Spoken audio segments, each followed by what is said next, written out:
আসসালামু আলাইকুম ওয়া রাহমাতুল্লাহি ওয়া বারাকাতুহু।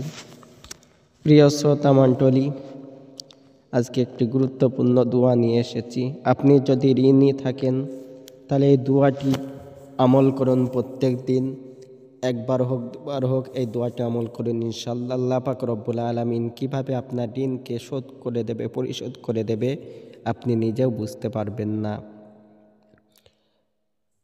দোয়াটি হলো বিসমিল্লাহির রহমানির রহিম।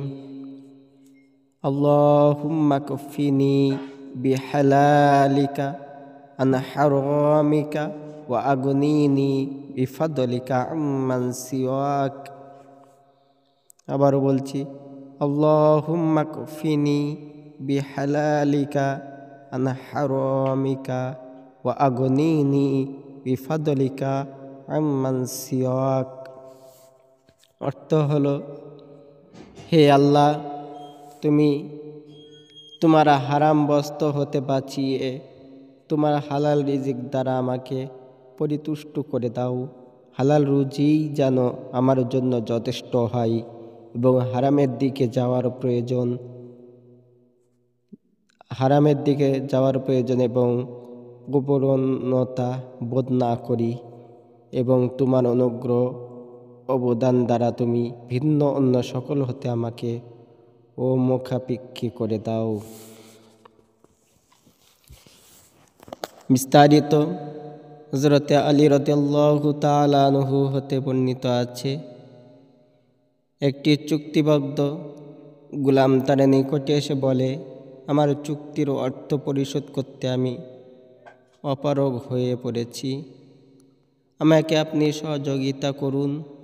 তিনি বললেন, আমি তোমাকে কি এমন একটি বাক্য শিখিয়ে দিব না যা আমাকে রাসূলুল্লাহ সাল্লাল্লাহু আলাইহি সাল্লাম শিখিয়েছিলেন।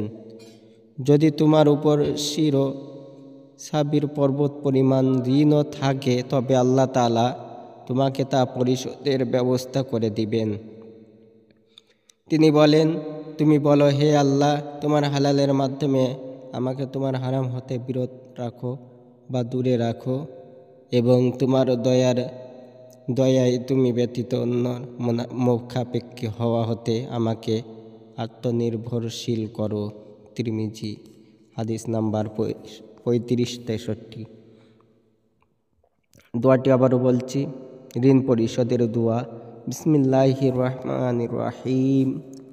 আল্লাহুম্মা কফিনি বিহালালিকা আন হারামিকা ওয়া আগনিনি বিফাদলিকা আম্মান সিওয়াক।